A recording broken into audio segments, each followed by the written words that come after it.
So I'm gonna talk to my subscriber first. Hello, everyone. Welcome to Damascus TV. Today I'm gonna talk about historical Jesus studies with Dr. Dale Allison, who is an expert on this issue. So, hi, Dr. Allison. Good evening. Glad to be with you. Yeah, I'm really glad to have you here. I'm gonna introduce you first, and you can add something on it if you want. So, Dr. Allison is currently a professor of New Testament Studies and Early Christianity at Princeton Theological Seminary. His research focuses on the historical Jesus and Gospel of Matthew and the history and literature of early Christianity. Dr. Allison is the author of numerous books and articles on these subjects, and he is highly respected in the field of biblical studies for his scholarly works. If you don't mind, you can just say hello to the Korean subscribers. Hello, everybody. Happy to be with you this evening. Or whatever time it is. Have you ever been in interview or any event with the Korean Christian community? Or is this the first time? Well, I was in Korea several years ago. Oh, really? And I gave lectures. I'm not going to remember who the sponsors were, but I was at a resort. And there were a lot of people there, several hundred people. And I gave several lectures. What's the big tech company there? Samsung? Samsung. Yeah. So there was a Samsung resort somewhere. And they took me to the Samsung resort, and they invited people and pastors from all over the place. And I gave a bunch of lectures over the course of a week, and then did some touring in Seoul. Oh, so that's good. I never knew. Seoul. Yeah. Wow. I hope you had a great time there. I did have a great time. Right. And one of the things I remember, it was the first time in my life I've ever seen a cuckoo bird. Oh, yeah. Never seen one anywhere. And when I first heard it, I thought it was a cuckoo clock. I didn't know there were real birds like that flying around. Is that here? I remember. I'm glad you had a great time with the cuckoo bird. Had a great time. All right. For subscribers, just so you know, the interview is cooperated with publisher VIA, and I prepared around 10 questions according to Dr. Allison's book named Historical Christ and Theological Jesus.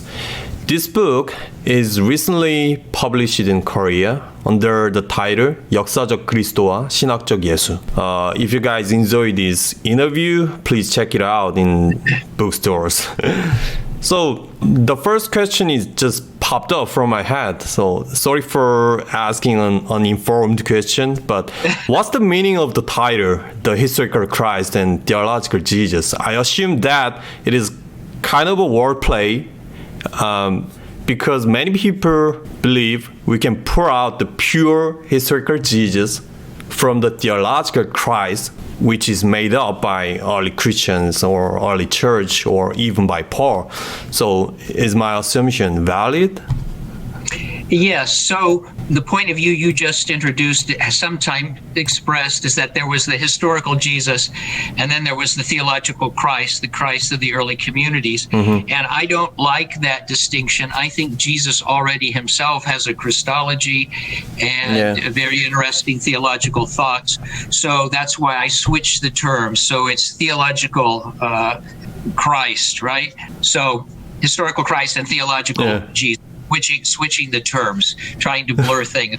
Then my guess is correct? Yeah, your guess is absolutely on the mark. Yeah. Thank you. I'm happy for that. So, how long have you been studying the early Christianity and historical Jesus? Oh my, this goes back to the 1970s. So most of my adult life, I actually started reading New Testament scholarship as a teenager. So I started in what we call high school and continued in college and then on to graduate school. So I don't know how many decades that makes, but maybe 5 or 6 decades working at this. Wow. So, in Korea, there are many YouTube videos dealing with historical Jesus studies, but it's really hard to find any direct opinion from expert like you. So I hope this interview will be a great chance to learn something and spread to subscribers and other people. Here's the first main question. Those who study biblical studies, especially those who study the historical Jesus, inevitably seem to face confusion in their faith. So what is the main difference between the research of academia and the teachings of the mainstream church? And why do you think this difference seems to cause confusion among believers? Well, I could say any number of things about that, but let me start out with this.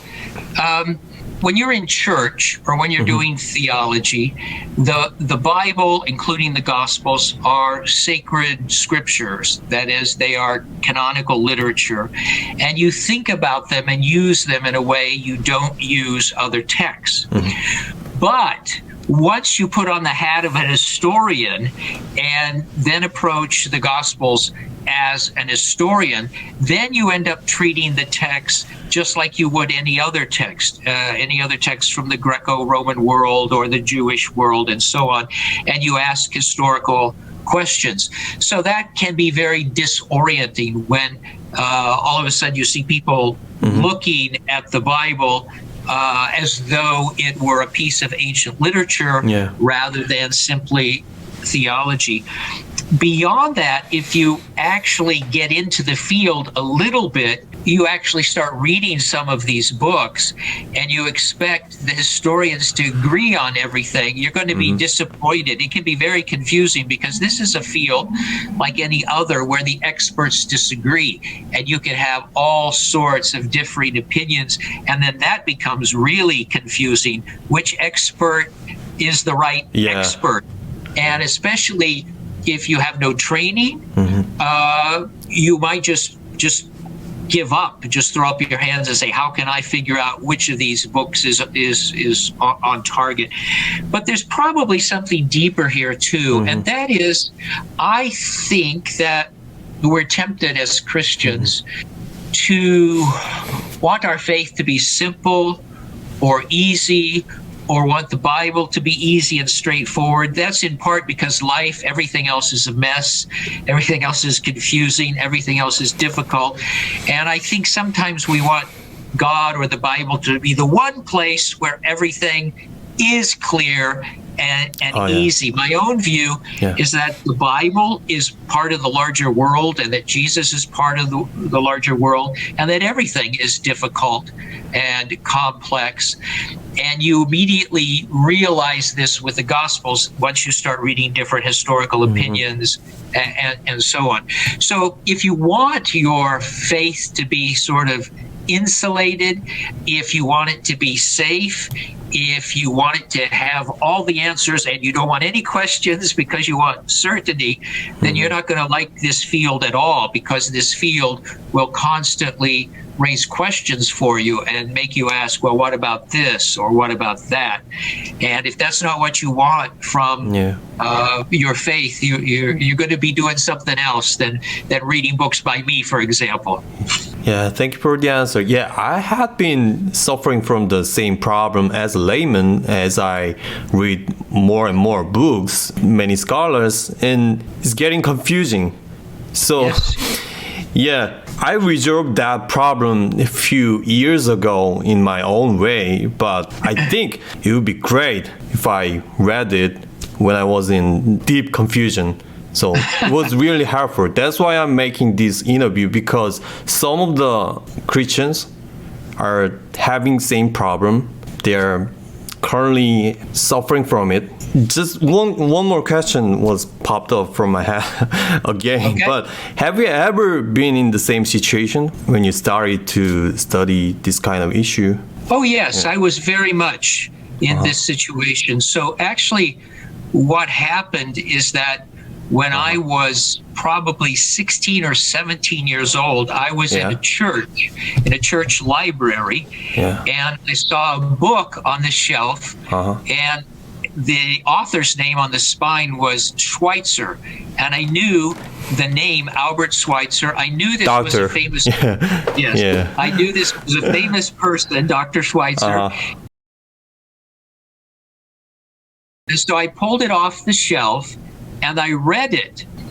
And I've been going to church my whole life, and I had no idea that this other world existed of these scholars and historians and critics trying to figure out. So you were unprotected. I was unprotected, and I actually felt disappointed because I had been raised in a church and been very active in several groups, and nobody had hinted that this world existed. And when I discovered it, I had to explore it all by myself with no help from anybody at all. And I did sort of panic, and my way of responding to this was just to keep reading and reading and reading until I read enough that I could start to have some opinions of my own. But when I started out, yes, it was very dizzying, and again, to use the word disorienting, I didn't know what to make of it. And it probably took 2 or 3 years and a lot of reading before I began to see, okay, I think this is plausible, or I could go here, and so on. But I had to do it on my own, and I didn't discover a book like the little one I wrote. So I do think of that teenager, of myself as a teenager sometimes. I get a lot of emails from people like that who just sort of discover this world, and they've been in a church all their life or most of their life, and they wonder, why didn't anyone tell me about this? And then it can be very scary trying to figure out how to plug that into the faith that they have known. So, yeah, there are real existential questions and problems attached to all of this. So it seems to me that was obviously one of the reasons you started these studies and field. Yeah, I had to find out the answers for myself, because nobody around, my teachers didn't know, my pastors didn't know, they were doing other things. So I lived in libraries for several years. Wow. Thank you for the answer. So next question. In the book, you mentioned there are 2 biased ways to overcome this kind of confusion of faith. So one was fundamentalistic approach, and the another is radical approach. So you criticized both of these methods. Can you explain the fundamentalist method first? What is this, and why is this a problem? Okay, so the way I see it is this. People have been, historians, scholars have been looking critically at the Gospels for 2 or 3 centuries now, and we have actually learned things. My own view is that we have a growing field of knowledge. So we know things about the Gospels and the texts that we didn't used to know. We know, for example, that some of the older Bibles are based on inferior texts. So in my country, we have fundamentalists who will say we only use the King James Bible. But demonstrably, the King James Bible, which was translated several centuries ago, is based on inferior Greek manuscripts. So we now have better texts than we used to. And to ignore that doesn't make any sense at all. Also, historians have simply explored everything in the Gospels. For example, if you want to know what Son of Man meant, if Jesus is a first century Jew and he used the expression, well, maybe you need to find out what first century Jews thought when they heard the term or expression. And so there's a large literature on that now. Or again, Jesus didn't make up the term kingdom of God. We can actually find it in other Jewish sources of his time. So one of the things you need to do is you need to consult the historians who can say, oh, Jews in Jesus's time and place tended to think this about kingdom of God or Son of Man, or these are the possibilities. Anyway, if you're a fundamentalist, you simply ignore these things that we have learned, right? And I think that that ignorance, maybe it's bliss, but ignorance doesn't lead you to the truth. The truth, in some exegetical matters, is actually found by doing the hard work of history. And people in the so-called quest for the historical Jesus have been doing this now for a long, long time. And they've taught us a great deal about the gospel. So the problem is we have a body of knowledge now. Knowledge, not just opinion, not just skepticism, but a body of knowledge that sheds light on the Gospels and therefore on Jesus. And we need to pay attention to it if we're going to be at all credible or even sensible. Right? What sense does it make to hold up a text and to pay no attention to what we've learned about it over the last few centuries? Thank you for the answer. I think there are people act as if there's no field like this. So this kind of knowledge doesn't exist.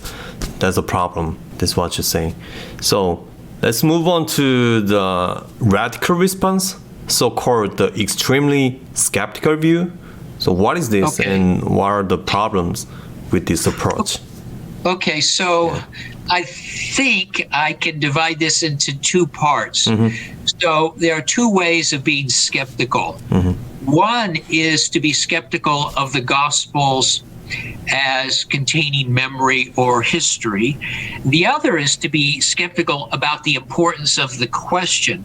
So if you look at one of the major German Protestant scholars of the 20th century, a man named Rudolf Bultmann, he was skeptical on both accounts. So on the one hand, he said, it's not really important that we know much about Jesus. We just need to know that he existed and that he was crucified. And that's all we need theologically. Historically, he was also much more skeptical than many of his contemporaries. So he thought a lot of the material in the Gospels didn't reflect Jesus accurately and was a product rather of the church, or the church continued to keep adding more and more and more.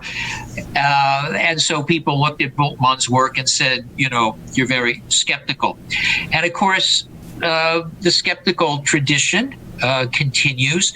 In the 1990s especially, there was a group in North America called the Jesus Seminar. And they got a lot of publicity, published a number of books, and they would meet a couple of times a year, and they would vote on which sayings of Jesus were authentic and which weren't.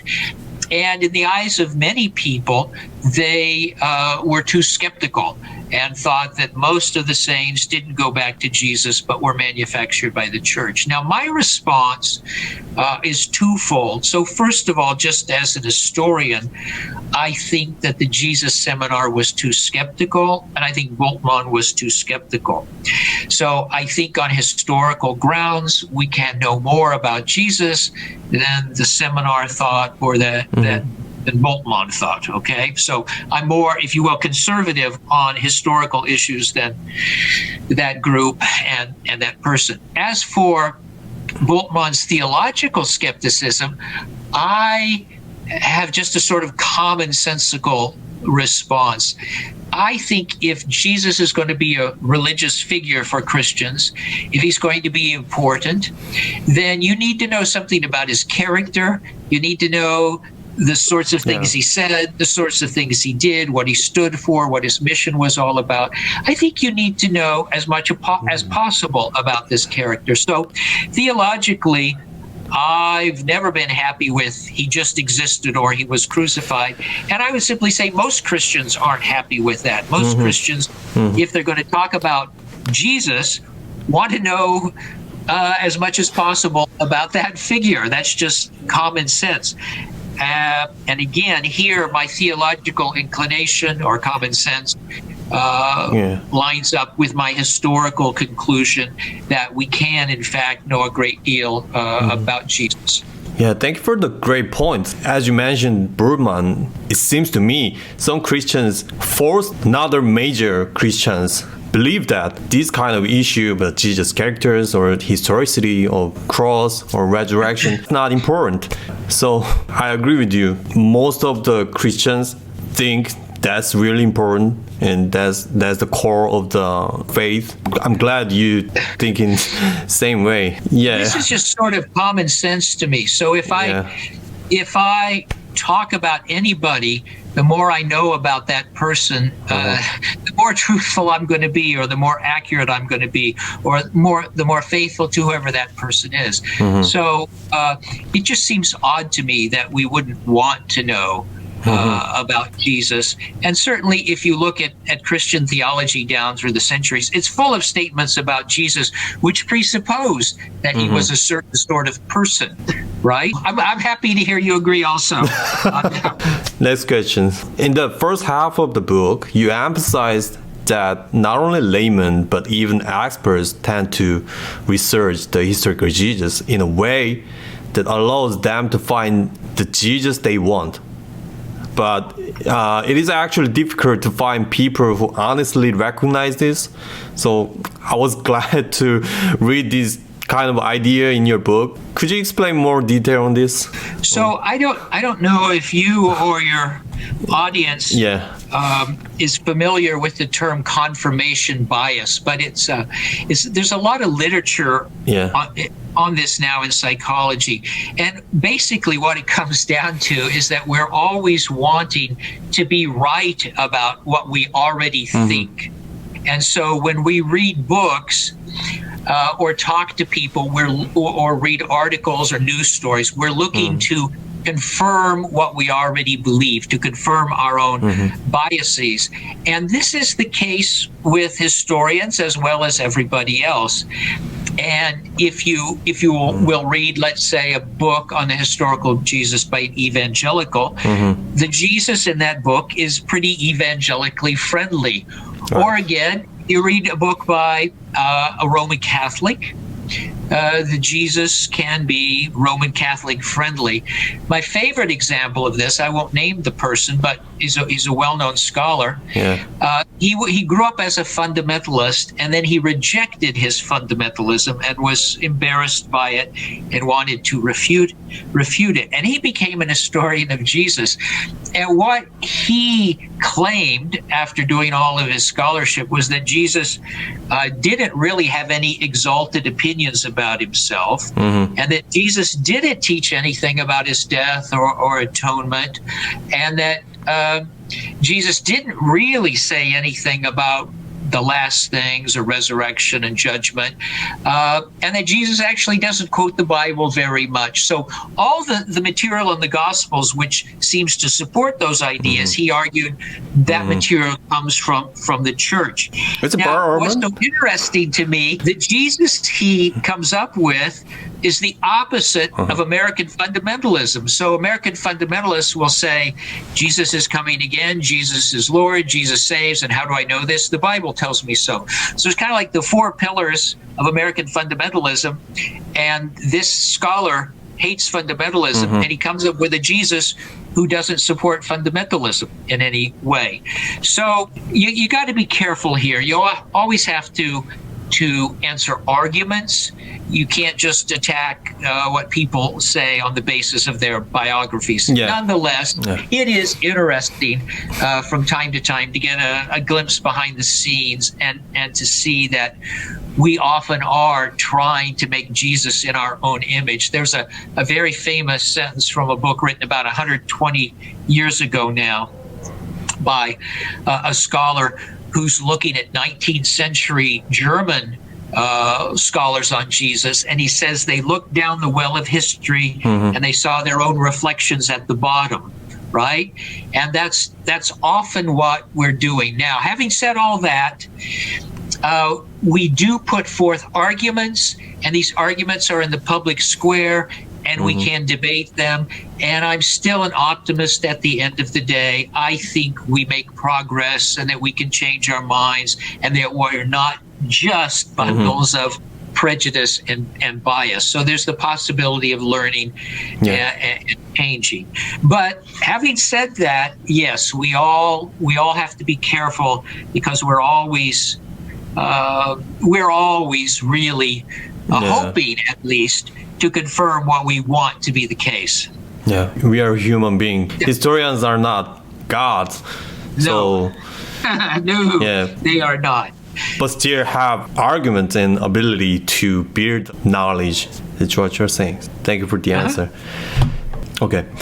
It seems that you have concluded that the historical Jesus was a prophet who spoke of the imminent eschatology. How did you arrive at this conclusion? But I know it's long. It could be like whole semester lecture, but let me qualify the question, and then I'll answer it as quickly as I can. So first of all, you said Jesus as prophet. So I think Jesus did conceive of himself as a prophet, but I also think he thought of himself as more than a prophet.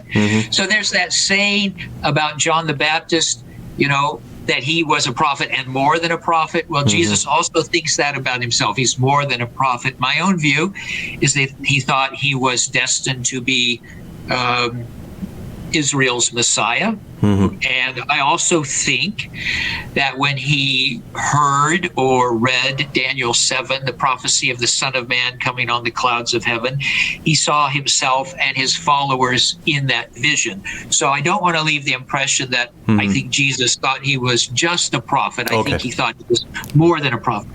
But with regard to the matter of eschatology, I think here I could just say two things, and they're pretty straightforward. So Jesus is located in history, and he comes out of the Baptist movement. So he says very positive things about John the Baptist, and he was baptized by John the Baptist. Early Christians certainly didn't make that up, okay? Yeah. And the first Christian we know about, or at least that we have letters from, documents from, is Paul. Now, if you ask what John the Baptist and Paul have in common, they both are speaking of end-time events. The axe is laid at the root of the tree, right? Things are going to be burned by fire. Paul is looking forward to the second coming and Jesus descending from heaven and the resurrection. They are both very interested in eschatological subject. And Jesus comes out of John and leads into Paul. And so it makes sense to me that he's got to be a carrier of eschatology himself. It would be very strange if he submitted himself to John, who was all about eschatology, but Jesus wasn't about eschatology or wasn't into eschatology.